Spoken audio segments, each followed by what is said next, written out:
Hello, this is Scott from Scott in the System, and today we are going to talk with Kendrick Heinlein from Area Agency on Aging and DeVries, who's a community advocate here in our area for senior issues. And thank you guys for coming today. Thank you for having us, Scott. And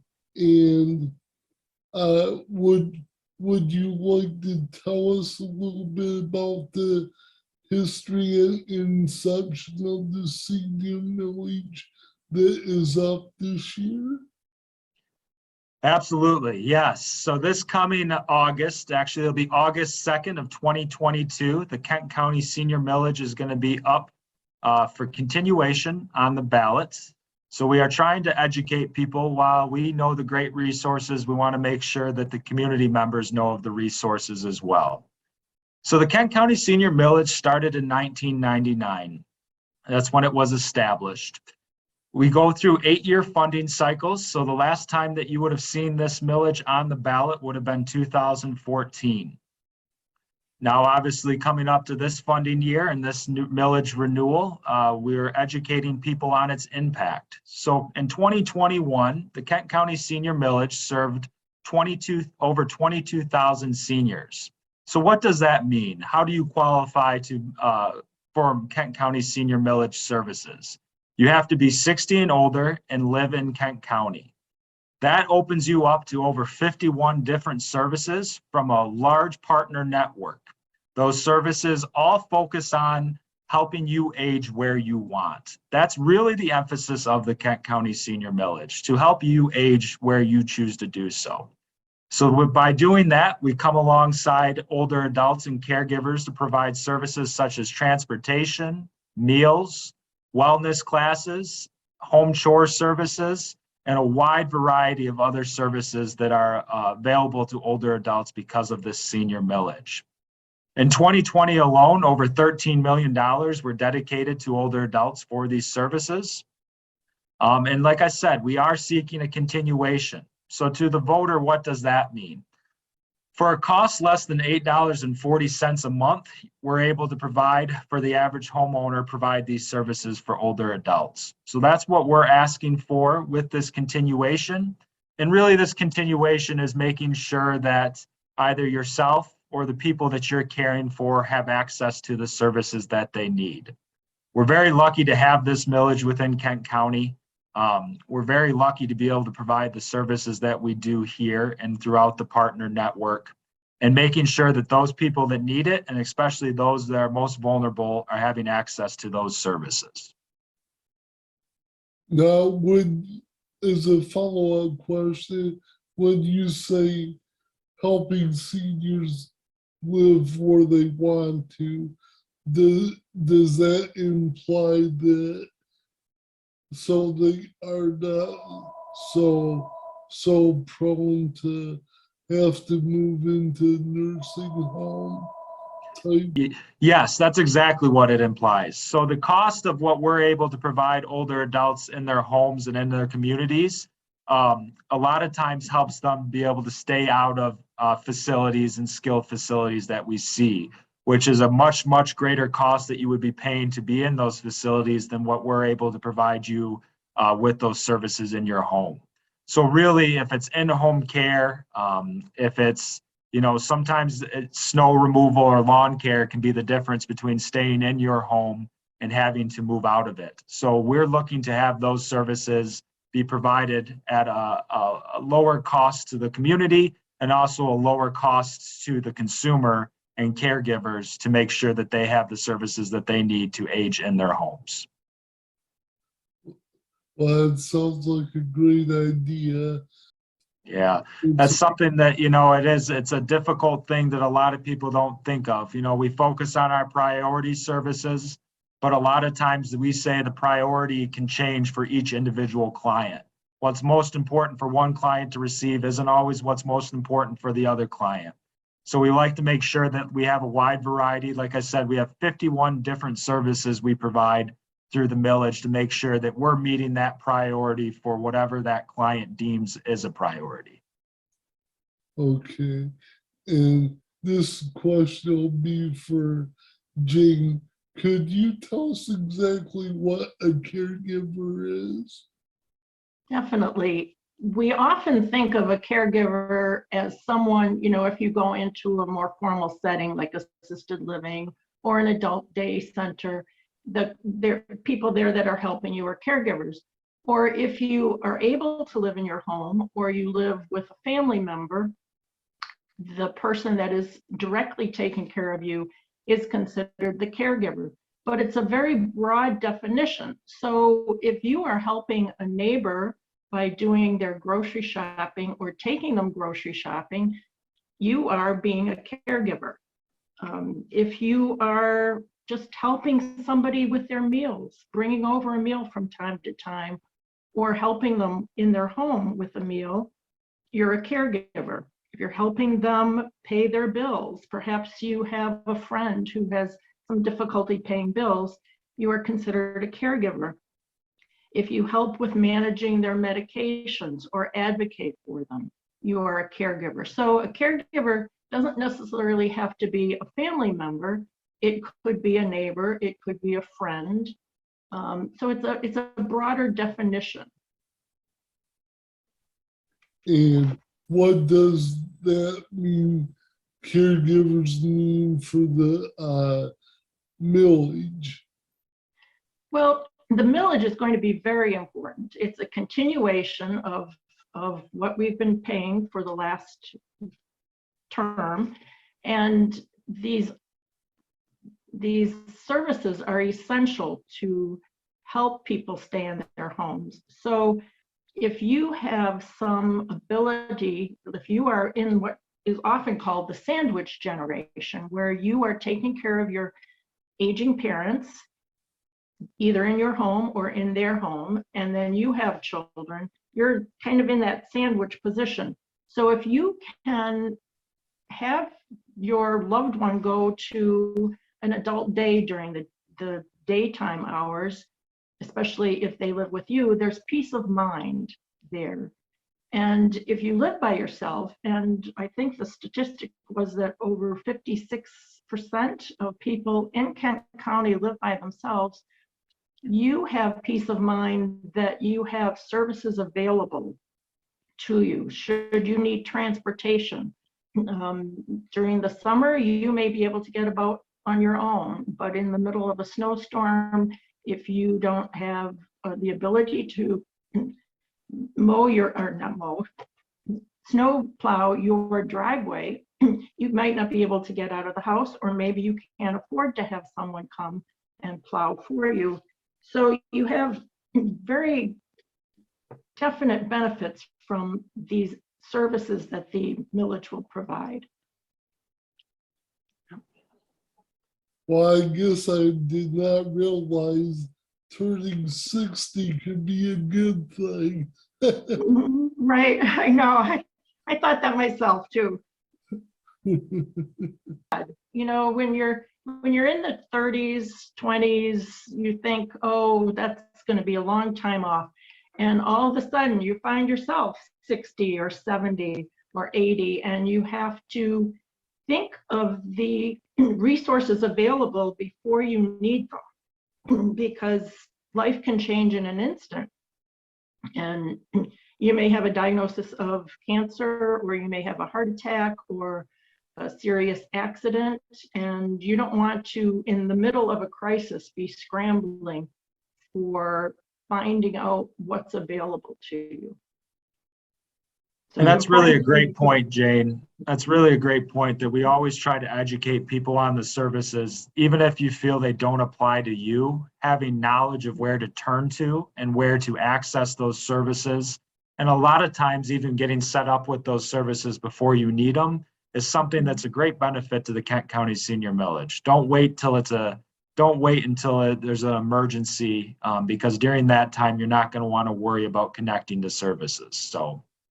Could you explain the setup process for us, especially for us youngsters that don't think it's necessary or don't think about it, perhaps.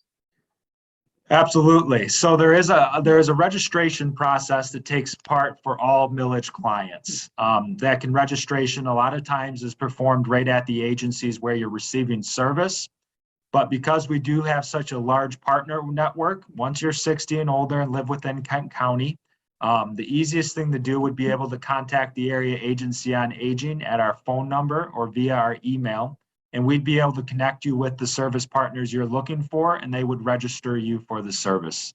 Takes roughly about 2 to 5 minutes to register most times for the typical registration for our services. So it's not a labor-intensive process to make sure you're connected to the services that you need. Would you mind telling us about the classes and so forth offered within the Millage? I'd be happy to, yeah. For me, it was very important to have access to information for caregiving. So I'll start with my own experience. I was a long distance caregiver. I grew up in Massachusetts, which is where my parents were aging. And after my father died, my mother was by herself. And both myself and my siblings, we were all living out of state. So we had to do the long distance caregiving and the ability to be able to set up services. Now, where my mother lived, that county did not have a senior millage. And now that I'm in Kent County, I understand the importance of a senior millage. She lived in the state of Massachusetts, and they did have some funding through the state and also through the Older Americans Act. So she was able to, started out at $45 a month, and then it went up to $49 a month. She was able to have someone come in once a day for 5 days when she was in her home, and then also when she went into a congregate living facility, and also have a nurse once a week. Now, we also had to add to that, and we couldn't add to that with the agency, but we had the ability to private pay for someone. And that was $25 a visit, no matter how long she was there. So we had her come in 7 days a week. So you can understand the difference in the amount of money we had to pay, $49 a month for the similar services as opposed to $25 a visit, which went from anywhere from $1,000 to $2,000 or more a month. So that was very beneficial, and it was very important for our peace of mind, not living there. I mean, we tried to make sure we were there. One of us was there every month and a half or 2 months to help my mom out and to see her. But for us to know that there was someone that was helping her out and looking after her and caring for her. And I think that's the big thing, is helping her with her aging with some independence and some dignity and compassion. And I think that's what we all want. I think that's the mark of a good community.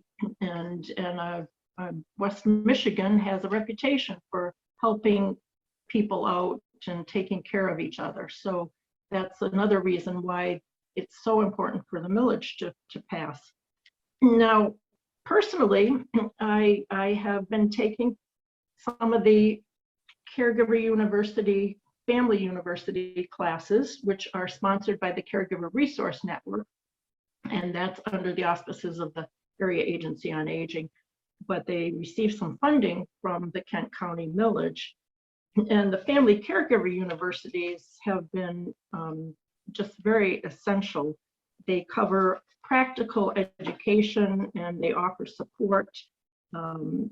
One that's upcoming this April 19th. It's important things to consider when you or a loved one is diagnosed with a serious illness. Some past sessions have been on elder law, community resources. They have 2 sessions on that because there are so many community resources that people just do not know about. As we spoke before, you don't want to have to scramble to learn about these at the last minute. And they've had sessions on technology, the physical and emotional changes as we age, which believe me does happen, dementia, end of life conversations. And in my quest to remain at home and healthy and independent, I've also been able to take part in the healthy aging classes that are offered. And there's some cardio classes and Tai Chi and yoga. And especially the last 2 years during COVID, they have been essential for my physical and mental health. So these are services that if you are in the circumstances where you need them, you can rely on the Kent County Millage to help you out with that. Well, this sounds like a great topic to cover on a future podcast. We'd be glad to come on again and talk about it. We're very passionate and proud of the services we're able to provide, and very appreciative for people like Jane that attend those meetings and is able to spread the information that it is a benefit to caregivers. And a lot of times the education and just knowing about it is half the battle. So. Oh yeah, I was not aware of it. Yeah. I just feel it's essential for the Millage to continue. The aging population has gone up in Kent County. I don't have the exact figures on the top of my head, but we're not asking, the Millage is not asking for a raise. It's going to be a continuation, which is very important.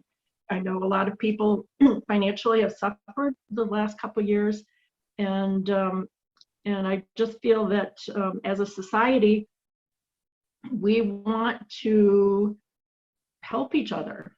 Scott, I'd like to ask you too. I know you're a strong advocate throughout the community, and you have a working relationship with the Area Agency on Aging as far as the services it provides. What would you like to say about your experiences with the Millage and aging services in general? Well, being 55, I don't qualify for quite what you guys are talking about. You know, right now, of course, I just qualify for the waiver program.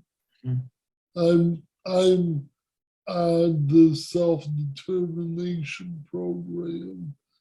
I'm not sure if that's under the same umbrella as the waiver quite, but I would definitely recommend the self-determination program for individuals, so you don't have to rely on a agency to send people in, and we all know how hard it is for them to keep people. And they tend to pay less as well, so very high turnover rate.